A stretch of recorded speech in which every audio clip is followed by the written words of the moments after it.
Do women influence men to become stronger? What is the role of women to inspire women to be stronger than they ever possibly be?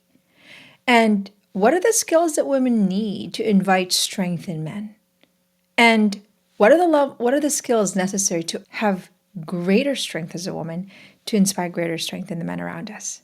This is an important topic because we have a crisis of manhood that I believe is connected to the crisis of womanhood. And so today we're going to break down the importance of raising strong men and our influence as women to be part of the solution to create a culture that invites greater strength in men. My name is Donovan, founder of the Women's School, where we train women with the right mindset and skill set necessary to flourish in every arena of her life. Because when she's flourishing, she is able to contribute greater good in the world. And also, we teach women how to integrate every part of her life because every part of her matters. And so today, let's jump right into our video of understanding our role to inspire men to greater strength. Do you think influence young women have over young men and turning them into strong men? 0 to 10, what is your capacity to influence the men around you towards greater strength? That's a skill. That's actually a compounding skill set. But let's just begin with a metric, because the way we study ourselves is to actually begin with your starting point. And your starting point is your metric. How good are you at influencing men to become strong men? Okay. And I think that's something that we ought to ask ourselves, because inevitably we are surrounded by our sons, our fathers, our coworkers, our spouses, single men around us. And we have to study the way our actions, reaction, and interactions, if they are actually part of the crisis, the problem, or part of the solution. And how intentional are you in raising strong men around you? And do you know how to do that? And where did you learn how to do that? All of these are necessary questions, because if we're going to solve the crisis of masculinity and also the crisis of reclaiming what it means to be a woman, then we have to understand our role in this crisis. This is Nick, which I think he's quite funny, but also quite strong in his ability to really call on authentic masculinity and also raise the bar, I think, for women. Die for my wife. But more than that, I'll live for her. That is probably one of the most inspiring lines that I've heard him say. I'll die for my wife, right? And I guess ask yourself, have you ever heard those words from your spouse? I'll die for you. And how does your spouse die for you on a daily basis? To die to his current self or his old self, to die into the need for discipline in order to become the spouse that he wants to. And how do you reciprocate that? But what's really powerful is what he just said. More importantly, I'll live for my wife. Why is that profound? Because most of the time, we don't think of our spouse living for us, right? And we often are said, well, you have to die to your spouse, and that's what you offer. But the fruit of death is resurrection, just as our Lord died in order to actually resurrect. And so the death to our old self, the death of discipline, the death of forming our character, the death of silencing even our own desires to give birth to a desire that is in harmony with what I think is our highest good, gives us life. So this concept of, more importantly, I'll live for my wife, like, that is so profound. So I'm going to turn the tables around. Are you living for your spouse? How much life is there in your life that when your spouse is around you, he wants to be around you because of the life that you exude? It looks a lot like this. Your smile sounds so simple, but really, how often are you smiling in front of your spouse? 0 to 10. 10 being, you know what, I'm always smiling. Number 2, your positive language, right? 0 to 10, are you breathing life to your spouse in the language that you're using? Are you complimenting him? How good are you at complimenting your spouse? How good he looks, how hard he works, or the good that you see in him? 0 to 10, how good are you at really communicating and encouraging him? How good are you at building him up, right? 0 to 10, how skilled are you at communicating your belief that he can be better than you could ever imagine? Because what we believe about people gives them evidence of their value. If I believe that my child is good, he will feel that I believe in his goodness. But if I believe that my child is bad, I'll roll my eyes. My thoughts become communicated in every part of the way I show up him. Then it could be reinforced that our children don't believe in their goodness. Well, how much more important is it for us to actually, as a foundation of our family, to make sure that we see goodness in our spouse and that we communicate our belief in their goodness? These are skills. These are not things that we are trained prior to marriage. We're assumed that we know how to build our spouse up. It's also assumed that we know how to build ourselves up. But if we don't know how to speak to ourselves well, right? 0 to 10, how good are you at honoring your self-worth, at speaking well of yourself? Well, inevitably, it also translates in your capacity to also communicate and build your spouse up. Or maybe you've been trained to build everyone else up, but not yourself as a skill set. All of these are so important, but the idea that we are living, that we have life in our life is such a powerful line. More importantly, I could repeat it. I'll die for her, more importantly, I'll live for her. And so even if you ask yourself today, 0 to 10, how much life does your spouse have? And then what's the root cause of his lack of life? When I train women, and they have a crisis in their marriage or frustration in their marriage, I ask them a question that's pretty poignant. And I say, if you were to rate your spouse's fulfillment 0 to 10, how fulfilled is he? Inevitably, I don't get a high answer, 10 being fulfilled. And then I break it down to the different parts of their life. Is he fulfilled in his career, or does he feel like a cog in the wheel? Does he feel like there's no purpose in his work? Talk to me about his health arena, 0 to 10. Does he feel mentally strong? Does he feel emotionally in command? Does he feel physically fit? Does he eat healthy? Does he sleep well? What about his friendship? 0 to 10. See, we have to learn to study our spouse and the different parts of their arena to inspire strength in them. And part of our role is to become nurturers of our spouse, nurturers of humanity. As women, we are called, and biologically, God designed us to become nurturers of humanity. But just because we are created that way doesn't mean we actually know how to be nurturers. Because the good metric for us to think about it is that to nurture with our words is a very important skill in making men strong. Because if we're always criticizing our men, that belittles their capacity to become the man that they were created to be. But if we speak life into their life and we know how to honor them and compliment them and believe in them and see greatness where they do not see greatness in themselves, that breathes life into them. That's a skill. That's a training. It's not something that we know automatically. Maybe it was modeled by your mom or your dad, where you hear your mom look at your father and say, I believe in you. I know there's greatness in you. I trust you. I honor you. I just love you. I love being around you. You are so handsome. And you know what? I know we're going to get through this. And that just because you don't see it, I see it in you. That there's so much more. And I'm going to be right here, right alongside you. And we're going to dream together. And I'm going to be right alongside you when you don't see goodness in you and greatness in you.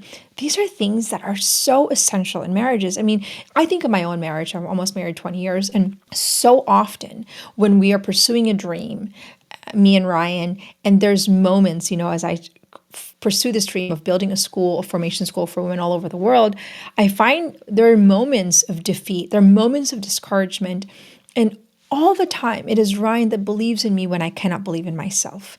It is the same thing that if we are going to raise strong men, we have to be nurturers, which means we nurture belief in them when they do not believe in themselves, because that's what breathes life in them. And it really becomes a joint effort to, more importantly, I'll die for you, but also live for you. But the same thing for us. This should challenge us to study our actions, reactions, and interactions, and to study and to see if we are living, if there's life in our lives for our spouse. But the real question is, if there's not, why is there no life in our life? What training is essential for us to have more life in our lives? Is it emotional command? Is it mind management? Is it routine? Is it learning how to plan? Is it learning to follow through and be a woman of our word? Is it learning to compliment our spouse? Is it learning to see goodness in when we don't, maybe when things are not working out the way we had planned? These are trainings that are essential for a beautiful marriage that can raise strength in manhood. In a crisis that we're living in, where men are being diminished all day and every day, it is all the more important that we train women to actually raise strong men. And I believe that it's only through skill training that we actually arrive at that. right? And so this is so important. Someone's continuing. We very quickly move to the, I'd die for something, because it's a representative of the ultimate sacrifice, right? Like love hath no greater sacrifice than that you give your life for a friend. I want to be. But what is the fruit of death? It's life, right? That is what we see. We die to the cross of our own, perhaps lesser, desires, so that we can give rise to greater desires. The byproduct of the death of Christ is that he gave us eternal life, that he opened the gates of heaven. So the death to our own training gives rise to a flourishing life. Isn't that what we are created for, to flourish in marriage? Isn't it that we as women have the capacity to inspire life in our spouse? See, women have such great influence. If you study the way women have been in our history, the capacity for influence all the way down to the garden, where Eve was able to influence Adam to do something that he wasn't supposed to do. That is the influence of a woman. I mean, think about that.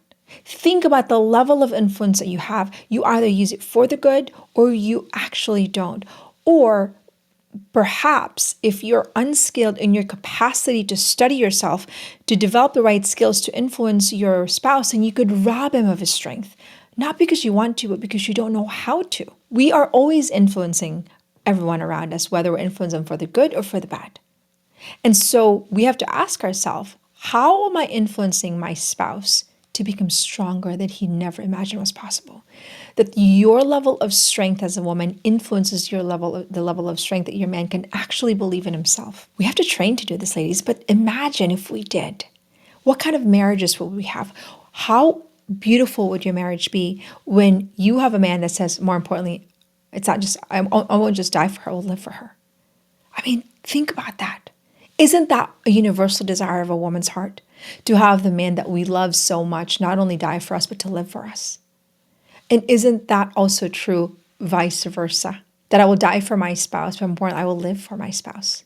Do I have life in my life? Do I have life in my words? Do I have life in my thoughts? Do I have life in my day-to-day life? In the micro, seemingly insignificant day-to-day encounter with my spouse, is there life in my conversation? Is there life in my presence? Is there life in the way I dress, the way I talk, the way I communicate with my children? Is he inspired by my life? And if it's not, well, most of us have never been trained to inspire our spouse. Most of us have never been trained to actually develop the right skills to be inspiring to our spouse. And so the right response is that, well, I'm not trained, but it's also our responsibility to train up for it. And we always have a choice. We can either continue to become a victim of external circumstances if we are in marriages that are not raising strong men and women, because ultimately, it is your decision to say, it ends with me. It ends with me, the horror, the challenges of marriages, or the frustrations of marriage, or the anxiety, the stress ends with me. If you're willing to train, you could have generational flourishment. If you're willing to die to yourself with training, because that's what discipline is, to then create a generational flourishment where your spouse is inspired by who you are and vice versa. You have a choice to take ownership in your growth as a woman, to develop skill after skill after skill. It requires deep humility. It requires maturity. It requires your ability to know, I haven't arrived. I have yet to train up. And that every season of our life requires new training, new skill set. Because in order to scale into our highest purpose, we have to also scale up to scale into what God is asking of us. And that requires deep training that is rooted in humility. The ability that we haven't arrived, but that we evolve into our higher and best self. And that is what we can offer to our spouse. That to raise strong men, we have to be strong women. And that interior strength that is unshakable, that we become nurturers of humanity and pillars of strength to our man, so that they actually can lean on us in moments of vulnerability. And that we can see greatness in them and encourage strength in them. This is what we were created for. But just like Mozart did not become Mozart overnight, we have to become who we were created to be through the formation of our character, the development of our minds and our skill set. Just like Mozart, who was ordained by God to build beautiful music that changed the tapestry of music in history, we too have to train up to create the generational flourishment that we all deeply desire, that becomes not our contribution just for our family, but something that we can offer the world. inspiring marriages, that we can offer this capacity to inspire greatness in all men, that they can become strong. Because I will tell you, men want to feel strong. But today we're raising weak men, incapable of hardship. We have crippled strength in men, partly because there's a lot of compounding issues. And I think that there's a lot of radical agenda on, I would say, the women's movement that have emasculated men. But see, we know that there's a crisis. I think that we have seen the byproduct of the emasculization of men and also the hypermasculinity of women. But all that I think could be convoluted, because even the idea of, women as masculine, men as feminine, I mean, it's confusing. I think that we have to train our womanhood and our manhood. And I think that men are called to be nurturers in a different way that women are called to be nurturers, but it's the development and the formation of all our mindset and skills that allows us to actually create true strength.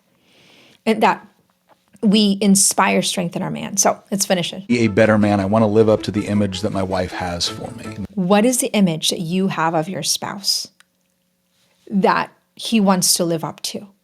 I mean, that you want to live up to, and vice versa. What is the image of your spouse of you? How would your spouse describe you in 3 words? And how can you become that woman, right? Somebody who, let's just say, honesty, right? I think that's an important factor in trust. 0 to 10, unequivocally, would your spouse say, my wife will never lie? Not even white lies. That it's, don't say anything, they know with every fiber of their being that my wife just doesn't lie. What if that's a self-image? What if a self-image of somebody who is kind? My wife is just kind. She's tender. My wife is disciplined. What is the image that you want to communicate to your spouse that will inspire him to actually be greater than his current self, to continually grow to the level of manhood that God desires for them? We have to design this. It doesn't just happen, right? Anything that we design physically first happens spiritually. This was designed, the sunglasses was designed in somebody's imagination, right? And so we have to design that woman in our imagination. Who is she? And what is the influence and the impact of a woman that's kind, that's disciplined? See, we have to be intentional about designing the woman we want to become and then develop the necessary formation to become that woman. That's what formation is. It's taking a design and chiseling both our mindset and skill set to achieve that design, right? It's like taking a block, or, what is it called? Sculpting. So you have the image of what that sculpture is, and you chisel your mind and your body and your spirit to become that design. That is what we are called to. And we have to start being part of the solution and not being part of the problem. And I think that is why I believe so much in the formation of womanhood, because we can't keep talking about the crisis without offering a solution. And the solution has to be each woman owning her own call for deeper formation. That every day a woman studies, just like we eat every day, we pray every day, we should study every day. We become a woman of study. What do we study? We study ourselves. We study the people around us. We study culture. We study so that we become a student of our culture, so that we can master ourselves, so that God can then reign in our hearts. The more disciplined we are, the more we become available to what's needed in our culture. Imagine Mother Teresa that was not disciplined, when God can make, good of all our imperfection, clearly. But the ideal that we are aspiring for is to actually be a woman of discipline. To achieve anything great in our life, we actually have to become a more disciplined person. That we die to our old self to give rise to a new version of ourselves that can give rise to our purpose. Often our purpose dies with our lack of discipline, lack of formation.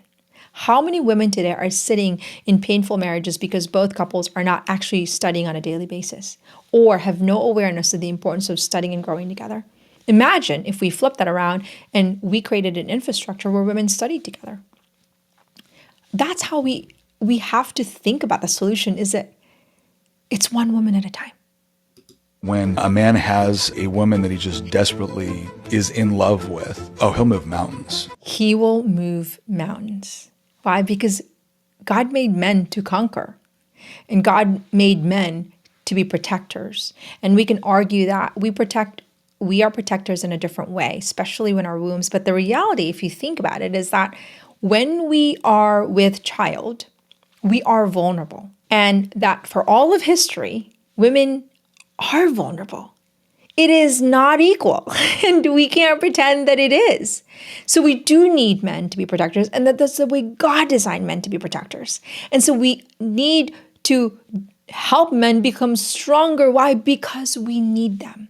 Because we need each other, not because we cannot be strong, but our strength is also limited based on our vulnerability. And that's the way God designed it. And we have to stop rejecting it and start embracing it. Men civilize the wild and women civilize men. Men civilize the wild and women civilize the men. It goes back to Beauty and the Beast, how the beast was civilized by Belle. These stories are rooted in such great wisdom that our capacity to influence and tame a man is rooted in so much of the way God created us. And that is the strength of a woman. If you think about the story of Beauty and the Beast, the strength of her woman, uncompromising. People were criticizing her. She was an oddball, that she wasn't somebody like everyone else, but it was that made Gaston attracted to her. But it was also what made the beast. It was also her uncompromising nature that tamed the beast, who was once a monster. I mean, there's just so much beauty in our ability to understand our strength as women, to actually be nurturers of humanity, to be uncompromising in our character and our level of excellence. Now, we don't just become this woman overnight. We have to train to be her. There's something to that. There's something to that. And so the invitation that I have for you is, how are you going to train yourself to be a woman capable of developing strong men? And what are you doing today to train yourself to have a level of strength that is capable of holding the strength of a man? And what are you doing today to develop a skill set so that you're able to receive the strength of a man and not resist it? To understand that we were designed to complement each other, and that we have to stop rejecting God's original design for our sexuality. And that so much of disorder that we are seeing today in our culture is a fruit of lack of understanding of the beauty of our sexuality, to a point that we can mutilate ourselves, diminish the way God designed us, and ignore truth, ignore our biology, ignore the things that are true about who we are, to a point that we have abandoned what makes us uniquely men and women. We are different. And we know that. We can argue about, women's rights, but ultimately, if we incarnate and live a life of excellence, both men and women, that we understand the development of skill set to embody our nature and our sexuality as a gift, we can come together and work together. Think about it. If you develop conversation skill and your spouse develop conversation skill, if you know how to manage your mind and so does your spouse, and if you knew how to manage your emotion and so does your spouse, and if you knew how to be a woman of your word and so does your spouse, can you imagine what that looks like in understanding the gift of your sexuality? Because then you can come together, and it's not this sort of, competition, but complementarity. But to actually embrace complementarity of a man and woman in our sexuality, there is a necessary formation of our own mind, body, and spirit, so that we can incarnate the very thing, the very purpose of God's design for woman and for man. It is actually the lack of the formation that has deformed our understanding of the beauty of masculinity, the beauty of manhood. So to me, the call is to form our womanhood, to reclaim our value as women by training ourselves. And that is also our duty for our sons, our spouse, our children. We know there is a crisis of masculinity and femininity, however way our world has diluted our sexuality to a point of just biology. But see, our biology is connected to our spiritual life. We are not this disintegrated human being. We have to begin to start looking at the integrated human person. Our body is connected to our soul, and it's not this idea that just because I can mutilate our body, right, it doesn't affect my soul. See, all that we know is happening. We see it in our institutions. We see the fight, right, of men and women for the sake of equality. In my opinion, it's the wrong battle. To me, the battle is the formation of our sexuality and the development of our mindset and skill sets, so we can live a life of excellence that can allow us to live out our sexuality in a way that inspires our children, our spouse, our family, our coworker. That can only happen through the ownership of our own formation as a woman. This is why I believe the women's school was created for such a time as this, because 200 years ago, women had limited freedom. now present day women have unlimited freedom, we now know, data tells us, that women are not flourishing, right? And that women today, 1 out of 5 women are an antidepressant, which is a very sad statistic. Women are not are not developing mental resilience in our culture that's constantly distracting them. So the root cause of the crisis, to me, is a lack of formation of our mindset and our skill set. And if we equip women in a very practical way, then we can actually solve a lot of the mental crisis. I really believe it. So much of the mental crisis of women feeling like a victim is because they just don't know how to manage their mind and their emotion, or they don't know how to draw boundaries, or they don't know how to study the desires of their heart, which, by the way, makes them susceptible to propaganda. Because when you don't know, have command of your emotion and your thoughts, and you're susceptible to not understanding your value, and you think your value is based on external, achievements, you become susceptible to victimhood, which I believe is a massive, massive crisis, is this idea that you cannot change, that you're stuck, and that everyone else is to blame for your life as opposed to ownership. See, victimhood is rooted in pride because it says, I can't change. I'm done. I've arrived. And this is who I am. And everybody else has to cater to me. But the truth of the matter is that we are not a victim to our external circumstances, but we have to also think about the skills we need to not develop victim mentality. Now, this could sound so kind of like distant, but are we a victim to our children's cry? Are we a victim to our spouse's lack of respect to us? Are we a victim to our culture's propaganda? Are we a victim to our day-to-day life? Are we a victim to our own emotions? Are we a victim to our thoughts? It goes into those micro crevices of our lives, and the idea of forming our mindset and a skill set to become resilient women so that we don't become a victim to external circumstances and presume that there is nothing that we can do to own our transformation. It begins with ownership. It begins with awareness. We have to be aware of our capacity for greatness. We have to be aware of our capacity to do what is true, good, and beautiful. We have to be aware of our own pride to say, well, maybe I've arrived. Maybe I don't need training. The truth is that we need formation and training every single season of our life. As a mom of 8, I still study on a daily basis for an hour. And sometimes it looks like putting a training on, in my shower, because that's all I've got. But imagine if women were studying and studying together, and that we came together instead of fighting about equality of men and women. We came together and took ownership in our information, so we come together with a deeper understanding of self and our sexuality. That's how I believe we can change the world. And I truly believe the time is right for it. I think now is the time where we can introduce a new model of womanhood and manhood, because the world is ready for it. We don't want the fluff. We have been sold a lie for so many years, and we are tired of it. We don't want the fake life. We don't want life that is void of depth and meaning. We want truth, we want beauty, and we want goodness, and we are hungry for it. And I think that because of what we've experienced the last 5 years or several years in our culture of the exposure of evil, we finally realize that we can no longer be complacent. And that is a great place, because complacency is a dangerous place. And in some ways, we have been complacent, at least for the faithful, to say, we live in America and it's great. But the truth is that our freedom was vulnerable. Our faith was under attack. Our country was under attack. Our health was under attack. Our politics was under attack. And it gave us a deeper awareness that we cannot be complacent. And so I think this is the time for us to introduce human formation for women so that we don't walk into the same problem 5 years from now, so that we know how to have command of our own strength as a woman, so we can be a voice of contribution, a voice of hope, a voice that has life in her life. That we are not going to take ourselves for granted, nor should we take our culture or the gift of our country for granted. We can be the voice of courage. And once again, courage requires training. So if this resonates with you and you want to be part of our movement to rebuild culture, one formed woman at a time, join us in the Women's School, be part of our community. You can join us as a student, be part of our Women Studying Together as a student, or you can be one of our mentors. We are in need of mentors that are building communities of women studying and growing together.